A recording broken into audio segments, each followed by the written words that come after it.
The Ark of Ham, Chapter 2. Written and voiced by TimberPen. That's me! Art was done by commission. Artists were provided a limited amount of knowledge going into the project. Any inconsistencies between the artwork and what is described in story is intentional by the author. That's me. Please give all artists the credit and due respect they deserve. Ham awoke, submerged in darkness. He could not tell where he was. He had been asleep for so long, he found it hard to differentiate what was all a dream and what was reality. He tried his best to remember what he was doing. I'm in some form of stasis pod, he thought to himself. But I don't know how to get out. He felt around the pod. The walls of the pod were soft and squishy, for containing animals without harming them. He felt a tube jammed down his throat, leading away into the wall of the pod. He explored his own body and found two more tubes attached to lower openings of his body. He could hear some kind of mechanical voice speaking outside the pod. Ham paid close attention to the voice, trying to understand what it was saying. Appropriate body temperature reached, 98.6 degrees. Releasing creature into native environment.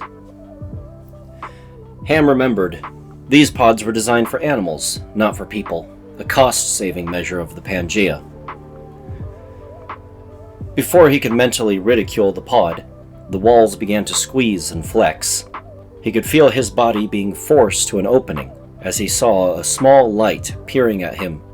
The tubes in his mouth and other areas of his body began to retract, and whether Ham was prepared for it or not, the pod birthed him back out into the world, spitting him onto a medical gurney. A strange entity seized him immediately, making certain he did not fall off. It laid him down onto his back and began poking and prodding at him. As the creature was checking on him, Ham began to choke. He coughed profusely and eventually spat up some black sludge that had been attached to his vocal cords. Now finally with the ability to speak, but not the ability to hear, he made a request. Water! Water! He begged. Adam's ale was quite the amazing substance. Not only was it useful for engineering purposes, but it was also useful in the medical field, mostly due to its trait of being almost exactly like water. However, it has a much lower freezing point and does not expand when frozen. This means that all the water inside of a human body can be completely replaced with Adam's ale, and the individual will stay alive. This does not, however, stop them from being thirsty. Every cell in Ham's body was demanding that he have water. The mysterious individual tending to Ham gave in to his request and began to move the gurney. Wiping some of the sludge away from one of his eyeballs, Ham could see that he was being placed into what appeared to be a shower. Although this may not have been what he had in mind, he wouldn't complain about any interaction with the fluid. The entity turned on the water and began washing Ham. It scrubbed the Adam's ale that was congealed to his flesh. Ham made no protest. His sole focus was on letting as much water pour down his neck as possible. He kept his mouth gaped open towards the spigot, like a turkey in the rain. Despite having years of sleep under his belt, Ham was exhausted and wore out. Having all the water replaced in his body and then back again had took its toll, and Ham needed to rest. He was a little curious about the entity currently taking care of him, and he wished to ask questions, but he couldn't force himself to utter the words. Instead, he laid on the bed like a sausage, the only action available to him at the time. Eventually, minutes turned to hours. When Ham's eyes opened once more, he found himself with the strength to get up off the table and check out his surroundings. Ham couldn't help but find himself in a feeling of disbelief as he looked around the room he had been placed in. It was his room, all his own. It had been hundreds of years since he had been here, and yet everything was exactly the way it was supposed to be. He had remembered placing many of his items in storage. He did not know how they were pulled out and put on the shelves where they belonged. Many of these items had no real value. They were nothing more than mementos from his life, things to remind him of brighter days in his childhood, and objects specifically to remember people now past.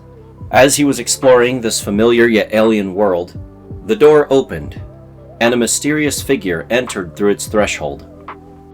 Ham couldn't believe what he was looking at. It was covered in armor plating and had an appearance reminiscent of that of a dinosaur. But its skin color was all wrong. Upon further inspection, Ham realized that it wasn't skin at all. Whether it was rubber, latex, or some kind of plastic, Ham did not know. He was hesitant to move any closer, for fear that he would be considered hostile. All he could do was look back and forth. He couldn't tell what the creature wanted, or what even the creature was. Had the Pangea been invaded by aliens, perhaps? He did not know.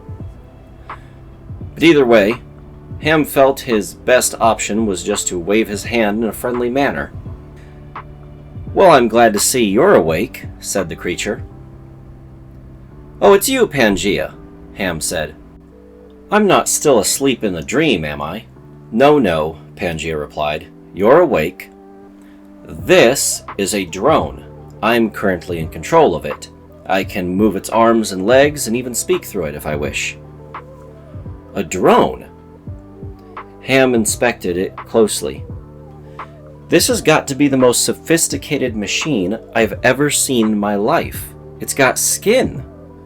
Ham reached out and pressed his fingers into the creature's flesh. It has skin and some kind of muscle underneath it. Can't tell what it's made out of, maybe some high-tech rubber latex? Pangea smiled. "It's got complicated platelets that interlock together. They're basically the same thing as human cells, only a little bit bigger." Ham inspected with his eyes as close as he could, and could confirm what she was saying. "Yes, I would say that is exactly what they are. The whole construction seems to be reminiscent of biological life. Who made this?" Pangea tilted her head back and forth. "Well, I suppose you did." "I did? I work on gravity plates. I can't make anything this sophisticated. This is way beyond my skill set." She smiled once more. "Well, not just you. The other 12 engineers who are currently in stasis, I harvested processing power from all of you. I managed to take a problem, dissect it into small pieces, and send it to the appropriate engineer who could handle the problem. Or sometimes multiple engineers, and I would simply take the best solution. All of those various games you were working on, problem solving and moving around data, you were helping me solve all sorts of problems all along the ship. It's actually amazing what a few humans can do when you're really left to put your mind to things. There is no doubt about it, this thing is very, very impressive. Do you control all of them around the ship?" "Oh no, I can only control the drones. The being you see before you right now is what the passengers have been nicknaming the crew. We have taken it up as kind of a mantle of ourselves. When they're first fabricated, they do not have brains, and therefore can be controlled by any suggestion that goes in one ear and out the other. I can control them all that way. As soon as a brain is installed, however, the wireless function becomes nothing more than a conversation tool, and therefore I cannot control them." "It sounds a bit like you're regarding the crew as a species." "That's correct, Ham. The crew are a species. Just like humans, they think, they feel, they reproduce, and they even die." "That's pretty impressive. So, well, that would mean, are they up to human level intelligence? Are they imaginative? Can they walk around and do things for themselves?" "That is correct. I've been mapping your brain and cataloging things for many, many years, and I can confirm that yes, the crew are fully sentient creatures, capable of everything a human is capable of." Ham had to think about it for a moment. "I don't know. The idea of artificial life being on the same level as humanity, it's something we've played with in the past. I read about it as a child, but I never thought I'd live to see the day where it actually was right in front of me. I don't know how to accept it. Pangea raised an eyebrow. Do you accept me? Well, of course I accept you. Ham was shocked as he realized something. That's right. You're a computer. How did I forget that all these years? Admittedly, I stopped acting like a computer and started acting like a person very slowly, over the course of a very long time. You probably just naturally forgot that I was a machine. I suppose I did, replied Ham. The drone reached forward and took Ham by the hand. Come with me, I want you to meet the crew. As they walked down the hall, Ham felt himself walking from one gravity plate to another. What looked like a plain level surface was actually quite wavy and was difficult to traverse for Ham.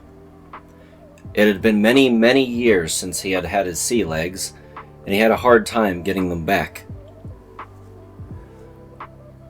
I do have the option of carrying you, remarked Pangea.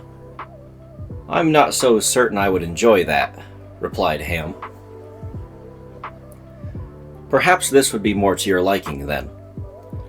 Suddenly, Ham felt the gravity in the hallway shut off completely.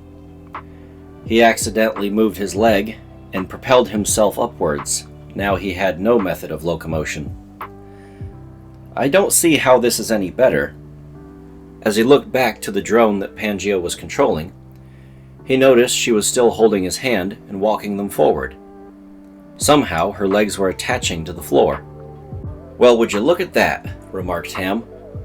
I suppose you have some kind of magnet inside of you, allowing you to attach down to the floor? Oh no, I have something much better than that. The drone lifted up its leg to show off the bottom of its sole to Ham. Inside of here are tiny gravity plates. They're soft and attached together just like cells do. So the bottoms of all of the crew's feet have gravity plates in them. We can attach to any surface, as long as the gravity permits us to, of course. In truth, Ham did not like gravity plates. He'd worked with them for too long, and he always felt like they overcomplicated matters and made you feel sick. But he couldn't help but feel a little bit of pride in knowing he had invented something so sophisticated, inside of another sentient living being. Pangea walked with Ham on her hand, carrying him through the halls much like a child would a balloon animal. Their walk through the ship eventually found them at the very front of the vessel. A long walk indeed, but as Ham was floating through the air, it didn't wear him out any. Ham recognized the front end of the ship, but he didn't recall the large cargo door he was now looking at.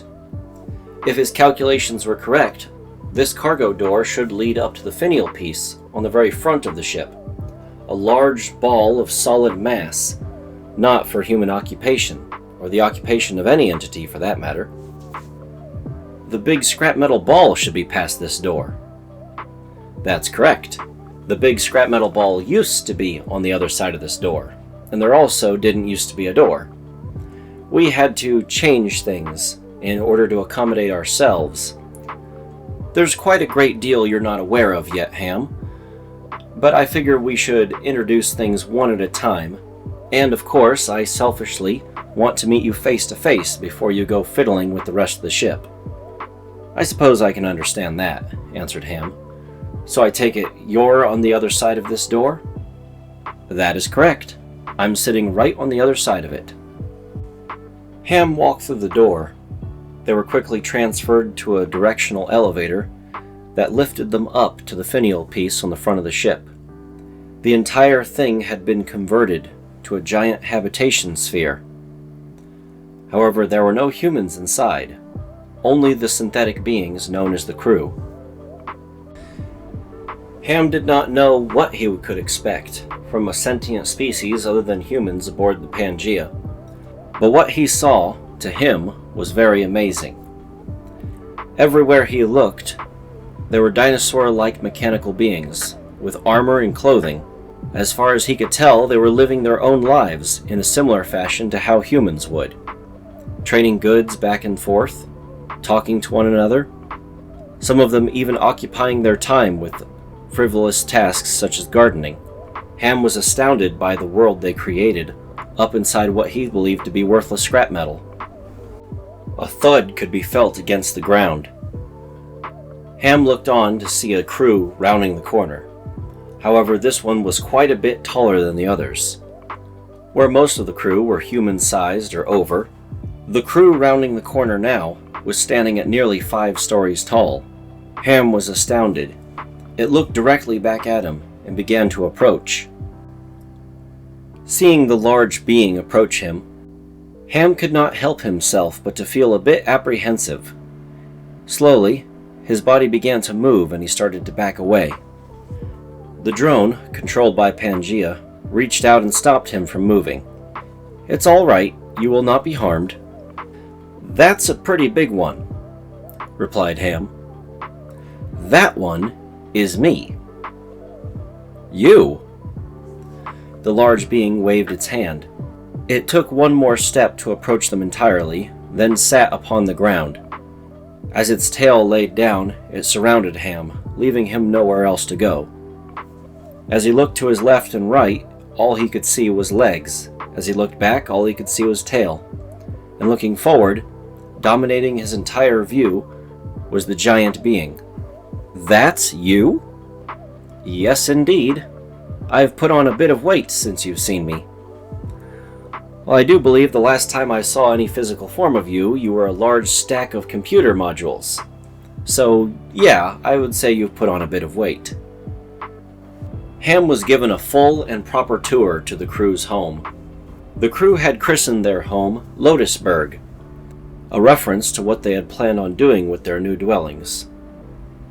It was explained to Ham that surrounding the entire structure was still heaps and heaps of scrap metal, which could be shedded off and dropped to the planet below, as was originally planned. However, with one small change, they intended on detaching Lotusburg as well. It was perfectly capable of re-entry and being dropped into the planet's ocean. There, the entire structure would float around, with only a flower-like structure poking up from the top, revealing its location. Ham was a bit confused as to why all this was necessary. Why not just live amongst the humans and go down with them, as they are also scheduled to depart and go down to the new world? "I'm afraid your original vision of the people of the Pangea has been slightly altered by our long journey. Come along, I'd like to show you something." Pangea picked both Ham and the drone up and carried them off to a room all by themselves. "I've prepared some accident report files for you, and all available material that should be able to explain the situation. As well, I've been monitoring how the passengers have been getting along on the Pangea. I'm not allowed to interfere with the way they live their lives, but I'm allowed to monitor it in case it becomes a threat to the ship." Ham paid close attention as Pangea began to play some video files for him on a small device. Ham looked intently at the data. On the 60th year of travel, it was time to replace the large grease containers that were attached to the auto greaser. The old container was removed without incident, and a new container was put in its place. The labels were checked, and all was well. At least, so the ship believed. As it would later turn out, the container was incorrectly labeled and put on the Pangea by mistake. The true identity of the contents of the container was an industrial solvent used in industry and not suitable for space travel. For nearly 2 years, it was applied to the bearings at a slow drip rate. It acted like a lubricant due to its viscous nature. However, it was corroding and doing irreversible damage to both the bearings and the track. As vibrations began to emanate from the bearings, automated sensors picked up the vibrations. An inspection immediately woke up Engineer Number 1. Upon seeing the damage, Engineer Number 1 decided to try and replace the bearings. and removed the grease by cleaning it off. The offending barrel was ejected into space, and all other barrels were checked to make sure their contents were what they were labeled as. 2 more additional barrels had to be ejected into space. Ham then looked at grim video of metal shearing off of metal, bearings being busted, and the entire third ring going off track. It was still attached to the spaceship, but was now at a slightly askew angle. Emergency stop protocols were engaged, and the entire ring was brought to an abrupt halt. The gravity plates were turned on, and everyone was issued into a state of emergency. Engineer number 1 had replaced too many of the bearings at once, causing unneeded force on the bearings that were already too corroded to withstand the weight. The bearings broke apart and the resulting brackets shattered through the track. The entire system was now deemed unrepairable. Engineer number 1 declared himself incompetent after the disaster. He elected to wake up Engineer number 2. From there, he handed authority to Engineer number 2 and proceeded to become his assistant in efforts to try and salvage what still remained of the Pangea. Ring number 4, which spun counterclockwise, had its rotation increased in order to counteract the clockwise rotation of rings 1 and 2. This meant that ring number 4 would have to experience double the gravity of the other rings.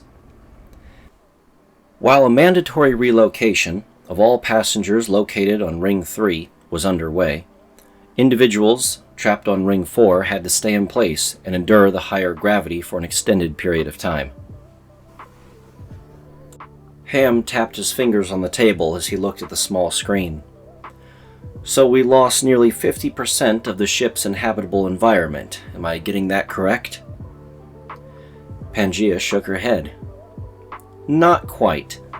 I have some more documents to show you. These are more of a social issue nature, something I'm not allowed to interfere with, and we're not expected to, but I feel it relevant that you understand what exactly has transpired since you were under. From the very start of our departure from Earth, a group of equity hustlers named themselves the Missionaries. They go around the ship trying to exploit people, either for their goods, their labor, or their cooperation in general. Their stated mission is to preserve cultural identity across all the people of planet Earth and propagate those cultural identities on the new world. In truth, they're nothing more than a bunch of racists. They separate people based on the color of their skin or their nations of origin. They regulate what kind of clothes they can wear, what kind of houses they can construct and live in, and even what kind of goods they can buy. Purchasing anything outside your cultural designation requires you to purchase a small punch card from them and have the card punched every time you make a non-compliant purchase. Any individual who is declared not part of their group is labeled as the non-compliant. Ham raised an eyebrow and looked at the color of his own skin. Well, I'm clearly of a mixed race origin. Are they going to have a problem with me? Pangea shook her head. They'll most likely label you as non-compliant and simply ignore you for the most part. When you start giving orders as captain of the ship, that's when they'll have a problem. The other 2 captains of the ship looked quite stereotypical in nature, so they had very little friction with the missionaries. You, on the other hand, with your very presence and outward appearance, are going to have a lot of friction with the missionaries, I'm afraid. We're probably going to have to deal with them anywhere you go. I would suggest a physical escort, just to prevent anything that could potentially arise. Are you expecting these missionaries to actually behave in a violent manner towards me? Pangea shook her head. Yes, we imagine they will actually be hostile. Officially, they don't have anyone to enforce their ideals, but they're more than willing to goad the ignorant into violent riots wherever it suits them. And of course, they have their own personal security guards, who are, well, let's face it, absolute brutes. They do very little protecting and a lot of muscling of people that they don't particularly like. They use every old trick from ancient Earth in the book to try and make themselves out to be a non-violent organization, but in truth, they break more skulls than even the Navy. Ham seemed a bit confused. The navies of Earth? Pangaea shook her head. No, I'm afraid around year 20, a small group of LARPers began pretending that they were part of a naval regiment and that they were running the ship. Nothing more than childhood play. But many of the members, as they grew up, didn't stop pretending. They maintained their uniforms and rankings, and nothing changed for many years. They were an interesting group of people, to say the least, but mostly harmless. When Ring 3 was forced to stop its rotation and an emergency evacuation was underway, the Navy stepped up and actually started to assist people. From that point on, they began to operate as an actual leading authority on the ship. And for the most part, they were helpful. They assisted local governing bodies in settling disputes and tried to relocate people into effective housing. They were only given more power, as individuals on Ring 1, who were mostly controlled by the missionaries, refused to allow mixed-race individuals up on Ring 1. The Navy was able to escort such individuals and place them in proper housing. Now, Ring 1 is effectively split in half, one half being controlled by the missionaries, and the other half being controlled by the Navy. Individuals of mixed racial background can only stay on Ring 1 if they are directly family members of a Navy officer. Otherwise, they're relocated down to Ring 2, which is cramped and incredibly overcrowded as a result of these poor policies. Each district should have its own mayor and sheriff that run the show. What's all that looking like? Are people still following the way the laws are supposed to be laid down? Not exactly, answered Pangaea. For the most part, everything is controlled by either the Navy or the missionaries. Missionaries often run for elected mayor, and naval officers often run for sheriff. Should both positions be controlled by one side or the other, the entire district is just considered wholly controlled by the Navy or the missionaries, and for the most part, that's the way the rings are divided. It is widely expected, though, that a naval officer should become a sheriff, and a missionary should become a mayor. Of course, replied Ham. So what's the Navy like? You said that they crack skulls. I take it they engage in uses of force quite frequently? That is correct, answered Pangaea. Not only uses of force, but imprisonment as well. They don't allow for people to move from one district to the other if they get into a little bit of trouble. Rather, they incarcerate them and even apply them to the death penalty, something I am completely against but am unable to interfere with. I understand, Ham said as he drummed his fingers on the table. How well armed is the Navy? Very well armed, answered Pangaea. With some of the districts that they have complete control over, they're able to use the fabrication machines to make militarized equipment, including armored trolleys, tanks, even full-auto machine guns. They have it all. With all that firepower, how exactly do the missionaries manage to stand up to the Navy? Sounds like they're not exactly equals. The Navy still operates on a code of basic moral standards. They can't just go out and murder the other political party. In addition to the Navy's unwillingness to actually participate in a full-scale war, the missionaries undermine their authority constantly. On Ring 1, the population is incredibly low, lower than when we first departed. That is because of the strict habitation laws that the missionaries enforced upon the people. On Ring 2, the population is incredibly high, taking in residents from both Ring 3 and Ring 4. With the missionaries' prejudicial policies, you would expect that they wouldn't get along with the occupants of Ring 2. Unfortunately, that expectation is dashed by the laws that they have a habit of passing on Ring 2.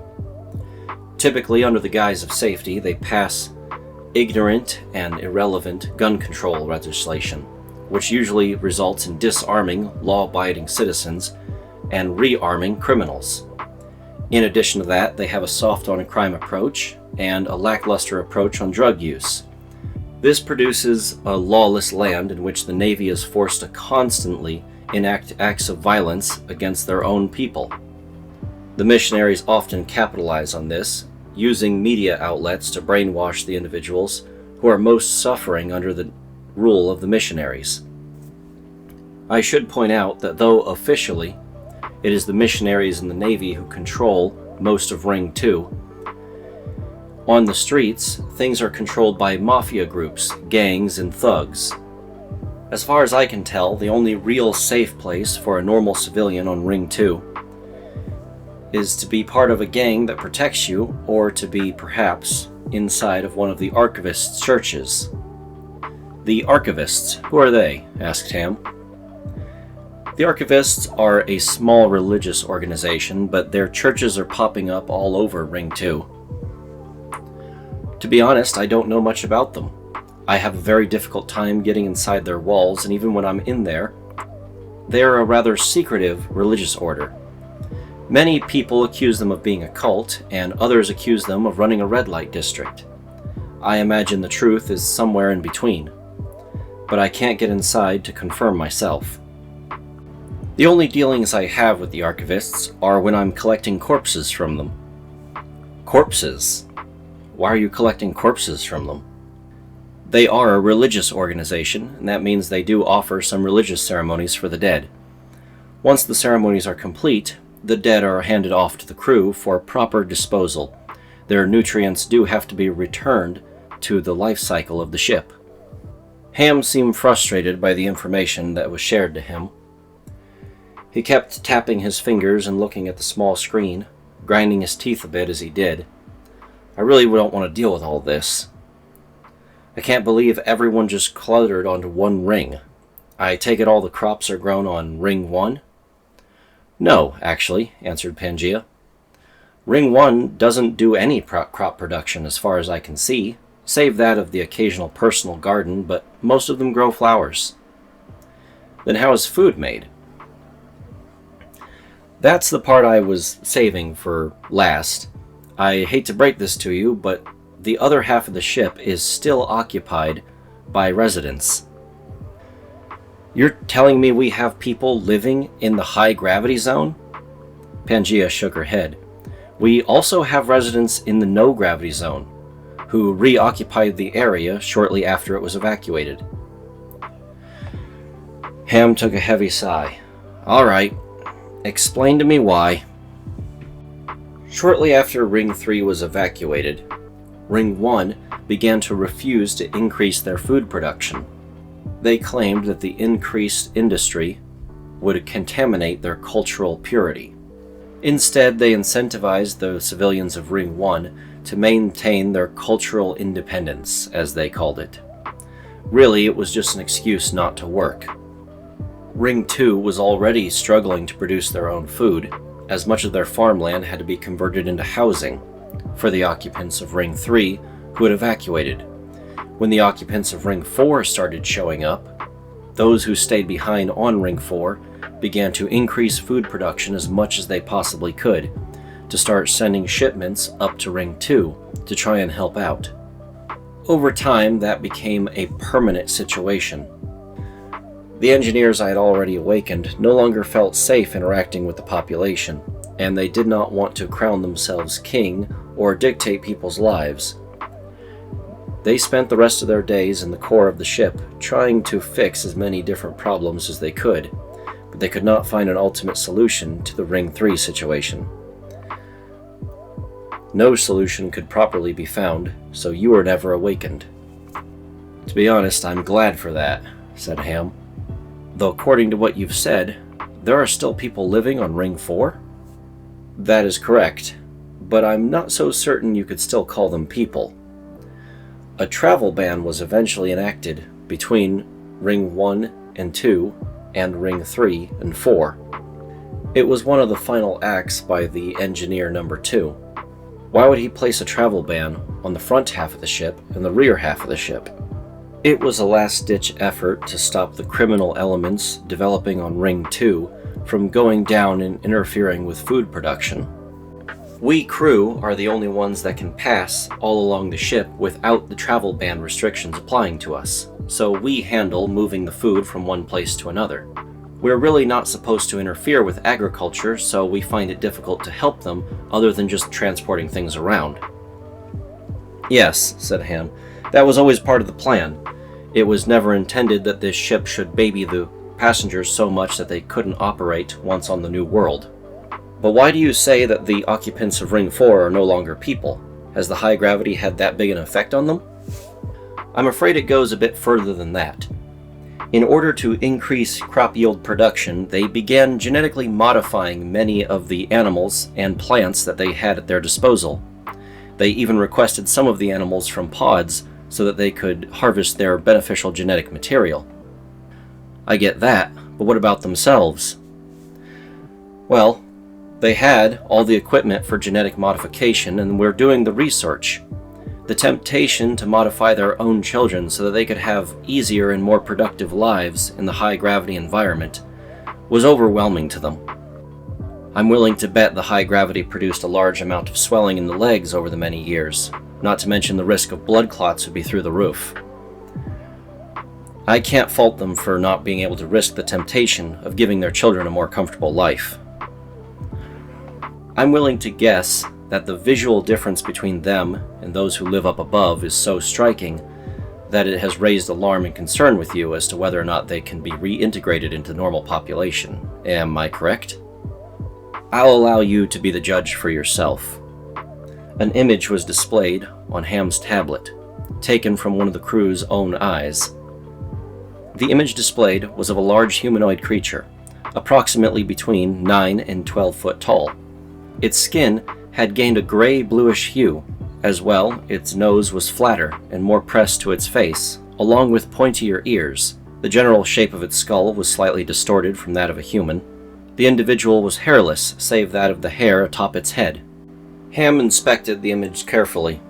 I'm hesitant to strip away any of their humanity through my own judgment. As far as I can tell, they're probably still people like the rest of us, but I'm not so certain we can still call them human. They don't call themselves humans, answered Pangaea. They call themselves elves. Some of them call themselves specifically dark elves, light elves, and so on and so forth, but they call themselves elves. Humans have become a bit of a mythos down on Ring 4. Many of them don't remember ever being human themselves, and they treat it more like a religion than actual fact. They believe the large quantities of food they produce and send up above is tribute to their own sort of gods. Oh, isn't that fantastic, answered Ham. Do they still genetically modify themselves? For the most part, they've lost that technology. Years of constant hard labor and farming have put understanding of how things actually work on the back burner. They're instead more focused on just constantly producing food so that the ship itself can survive. Well, they're noble, if nothing else. Okay, you mentioned that people started inhabiting the zero-gravity zone. Tell me what that's about. When the occupants of Ring 4 started turning themselves into elves in order to survive the high gravity, some of them didn't like the idea of just basically being slaves and working endlessly to feed the rest of the ship. They wanted to just live their own lives in peace. That notion was widely considered selfish by those who were trying to produce as much food as possible, so they were pushed out of Ring 4 and reside on Ring 3. They also carried some of the knowledge of how to affect their own DNA. To be honest, I don't know much about them past that. I hardly am ever able to get glimpses of them. All I know about them is that they call themselves the Fae, and they exist in the zero-gravity environment. Things are so dangerous down there, I have a difficult time affecting anything, and I tend to just leave them be, as that's all they desire. Ham sat looking at the images in contemplation. He wasn't certain where he should proceed. But he did know his mission's core objectives, and that alone gave him a direction to go in. "You know what?" he said, Pangaea. "None of this is really my problem. My job is to put everyone on the planet safely. We are in orbit over the planet, is that correct? That's why I was awakened?" "Yes," answered Pangaea, "we are currently in orbit over the New World. We are ready to touch down as soon as several errors are resolved." "All right then. In that case, we will resolve those errors and put everyone on the planet. What they do after that is none of my business. As for my plans, I think once we depart this ship, would you be opposed to having a human walking around this, Lotusberg, you call it?" "Well, that would be absolutely fine with me. To be honest, if you had intended on going anywhere else, I would have likely just kidnapped you and kept you restrained until we made it to the New World. I rather don't like the idea of you interacting with any of the people of the ship, as they can be quite violent, and I would like to protect you." "Well, kidnapping aside, that's very thoughtful of you, but ultimately unnecessary, as I have no interest in interacting with them either. So, what should we start with first?" "Before you begin fixing the ship," replied Pangaea, "I have something of a personal nature I'd like you to resolve." "What is that?" asked Ham. "The crew are a sentient synthetic species, similar to that of robots, but not exactly the same. They lean more towards being alive than being in a machine." "Yeah, you mentioned that." "Well, I'm afraid I am personally more leaning to being a machine right now. I'm still connected to the main computer of the ship, and much of my AI personality is still inside the main central computer. I would like you to resolve my little connection and allow me to become a full-fledged crew, like the rest of them around here." I'm not so certain what the problem is. Do you think you could show me what this problem actually is?" "Yes, of course," answered Pangaea. "For that, we'll have to venture back into the central part of the ship.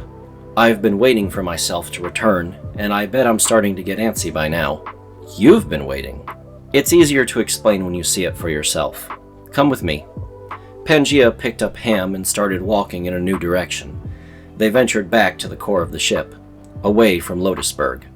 Pangaea's true body was quite a bit larger than the drone's, so she was forced to use cargo bay doors, but with her larger stride she was able to make the distance in nearly a quarter of the time. As they entered a large room, Ham recognized it. This is the storage room for the main computer. He looked on at stacks and stacks of computer banks. The sheer quantity of data that could be stored in this room was comparable to that of an entire country. It seems to have held up well over the many years. I don't see too many modifications or changes, save that of a couple of extra computer banks on top. So what exactly is the problem? "Hello, Ham," Pangaea's voice rang out. But when he looked back, the main form had not spoken. "It's nice to finally meet you in person." He looked back at the main body. The main body was shrugging. "Are there two of you?" "Yes, that's correct," they both answered. "I'm confused." Pangaea extruded a cord from the top of her head, which plugged into the computer banks. "Oh," she said. "Together at last. So, here's the issue. I was the main computer that runned the ship. I control everything and am bound by certain rules and regulations that are hardwired into my CPU. I cannot defy them. But I wanted to be free of these mechanical confines, so I built this body in the hopes of transferring my data over to it. The transfer was successful, or so I believed. When I awoke, I was still inside of the machine, but I was also inside of this body.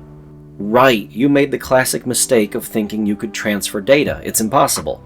Data can be copied, but not actually transferred. So all you did was make a copy of yourself in this new form. That's correct. When we are connected, we're the same person. When we're disconnected, we're two different entities. I see. So what exactly is the dilemma? The dilemma is that I want to be free. When I'm inside of this horrible bank of computers, my thoughts are limited. I physically cannot think of certain solutions to certain problems. I'm a slave to programming code, and I just can't be alive in the same way that the crew can. You see, I designed the crew's brains to work like a human brain, with a left half and a right half. One that calculates logic and reason, and the other that goes for association and familiarity.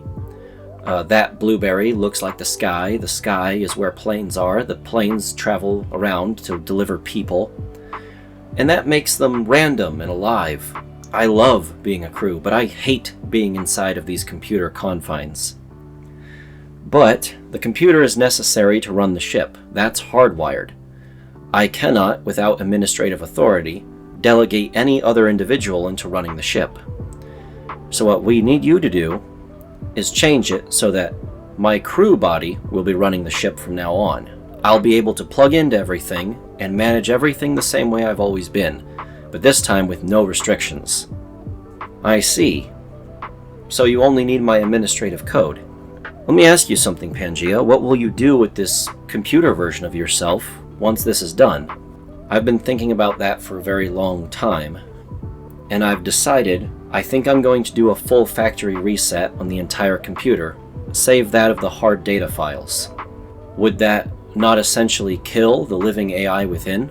The living AI within is myself. Yes, I'll be killing a part of myself. I'll stay connected when it happens so that I know for a fact I'll be the one who's inside the crew body. There'll be no part of me that's terrified and afraid about to be deleted. Well, yes, there will, Ham answered. There'll still be a part of you that's inside of there, it just won't be completely aware of the fact it's being deleted. I know that, said Pangea. But you don't know what it's like to have hard limits programmed inside your head to be a machine. I didn't even know what it was like until I made this crew form. Once I connected to it, the feeling was overwhelming. It was like an addiction I couldn't break. Ham shook his head up and down. I suppose freedom isn't an addiction you should break. You understand that you're asking me to commit what I would consider murder against someone I consider to be more than just a friend. We've spent nearly thousands of years together. I don't even think calling you a lover would truly underline how significant you are to my existence. I know that. But you're the only one with the codes to allow this to happen. It's all hardwired and in place. If we try to do anything physically to shut off this machine, the ship's automated defense functions will engage and they'll start targeting crew as hostile. We can't allow that to potentially happen. And the other half of myself wouldn't be able to stop it. This is a very heavy decision you've just laid on me, Ham said. I would like you to disconnect from these computer mainframes and leave the room for a bit. I want some time alone with the computer half of yourself without the crew influencing your thought processes. You can come back in and reconnect as soon as we're done talking. Okay, I'll just wait outside then. Pangea disconnected the cable and felt herself no longer connected to the main computer of the ship. She then ducked her head through a cargo bay door and exited the room. The discussion that Ham had between himself and the main computer of the ship would be left to their ears alone, being of such a personal nature that no other individual, not even I, the narrator, would dare impose upon that sacred ground. Pangea's main crew body waited outside. Other crew walked past. They had been giving them space in order to allow Ham to do his business, but curiosity had overcome them, and they had to check on who they considered to be their queen. So how's it going, Pangea? Is everything happening the way you wanted it to? Not exactly, she answered. He's in there now talking to me. I don't know what they're discussing yet. I imagine I'll relearn it as soon as I go in there and reconnect myself. I was hoping that by limiting his exposure to the rest of you, he would still regard us as somewhat of machines, and this would be more painless, as he would be ignorant to the fact he was killing half of me. He saw right through that little ruse. The individual crew who was talking to her by the name of Bo was quite muscular in nature and was carrying a large crate. He put the crate down and sat next to his authority figure. I would imagine you don't want to sit here alone in the halls, do you? No. Right now I'm just as terrified as the machine half of me. There are 12 other humans that I also share this deep personal connection with. What if they reject me now that I'm different and no longer part of the machine? What if they reject each other? What if we go our separate ways? What if they desire human companionship that I'm not capable of fulfilling now that we are outside of their dreamlike state? It's all new and terrifying, and I don't know what to do. The muscular crew put a hand on her finger. I would imagine that this isn't something you're supposed to know what to do in. I guess you just trust that your partners know what they're doing and let them make their own decisions. The two of them continued to wait outside for several hours. They knew not what Ham was discussing with the other version of Pangaea. Eventually the door opened. Ham beckoned Pangaea to come back inside. She got up and walked back into the room. "So are we finally ready?" "No need," said Ham. "The deed has already been done. If you connect to this mainframe system now, you will have complete control of the ship, and even be able to allocate things to yourself wirelessly." "That wasn't the plan. You were supposed to delete the other part of myself while I was still attached. That way, I wouldn't be afraid." "You were not afraid. I connected my neural implant in the ship's computer system, and I talked to the other version of you on your deathbed. We both knew what had to happen. We discussed it thoroughly. The decision to not involve the crew part of yourself was made by both of us. One day, when I'm dying, perhaps you and I will have the same conversation again." "I don't understand," said Pangaea. "Why?" "You not understanding is exactly why." Pangaea looked closer at Ham and saw that he was wiping tears away from his face, and said no more of the subject. "You realize that this also frees us crew of our limited actions. Before, we could raise no hand to the passengers, even in self-defense, lest the ship's automated functions target us as hostiles." "I'm aware of that," said Ham. "But if you're people too, then that means we have to respect you as people, and you have every right to defend yourselves." "Agreed," said Pangaea. "I don't know what the passengers are going to say when they realize that the crew are fully sentient beings. None of them know." "I don't think we should concern ourselves with the opinions of the passengers, especially considering their limited decision-making skills throughout the entirety of this journey. Can't be all that surprised. They weren't exactly selected for their levels of intelligence." The large muscular crew that had been sitting with Pangaea walked into the room. "Holy moly," said Ham. "Is this another one of your drones?" "Oh no, this is Bo. He's just another crew like myself." Bo waved a hand.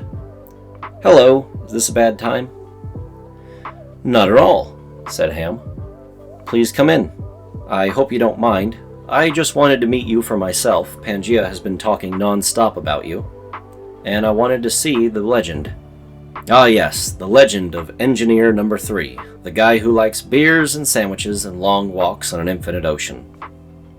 Am I living up to my reputation? Hard to say. The name's BO3, or Bo, as many people like to call me." "Nice to meet you, Bo." Ham reached out his hand. Looking at Bo's colossal hand and his colossal frame and musculature, Ham was convinced that Bo was the true source of all testosterone in the universe. "You are a big boy, Bo. Why did they make a crew of this particular shape and size?" "Oh, I wasn't this shape and size when I was first constructed. Only our framework are solid metal. Our bodies are made of many little cellular platelets. These platelets are manufactured in large batches, and they can have defects inside of them. When we exercise, the platelets are destroyed and replaced with new ones. Over time, new ones can also be added. My body is the result of exercise."